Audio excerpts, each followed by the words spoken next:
ყველაზე ხშირი შეკითხვა, გოგონები, რომლებიც გეგმავენ, რომ გააჩინონ ბავშვი და შემდგომ ამას მოყვება ლაქტაცია, როგორ ჯობია მანამდე გავიკეთოთ თუ შემდეგ გავიკეთოთ, იმიტომ რომ თქვენ ექიმები ამბობთ, რომ არ არის არანაირი პრობლემა, რომ გაკეთებული მკერდიდან მოხდეს ლაქტაცია. გააჩნია, რას ვაკეთებთ? მკერდის ოპერაცია არსებობს სხვადასხვანაირი მკერდის გადიდება იმპლანტებით, ყველაზე ტექნიკურად მარტივი და არანაირად არ დააზიანებს ჯირკვალს და პაციენტს შეუძლია ლაქტაცია. არსებობს მასტოპექსია, მკერდის აწევა, თუ მკერდი ძალიან მოშვებული არის აწევის მომენტში ხდება ასევე სადინარების მოდიფიცირება და კორექტირება და შეიძლება ამან იმოქმედოს ცუდად ლაქტაციაზე.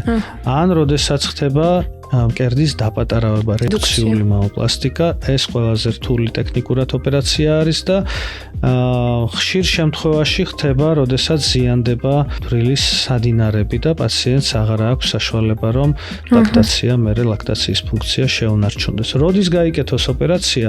როდესაც პაციენტს უნდა. ზოგი პაციენტი ასე ამბობს, მე მინდა შეიძლება 5 წლის მერე ბავშვი გავაჩინო. არ ვიცი, მინდა, მაგრამ არ ვიცი როდის. და მკერდი ეხლა მინდა. და რა ვქნა, ველოდო? არა, რა თქმა უნდა. არ წარმოადგენს ეგეთ პრობლემას.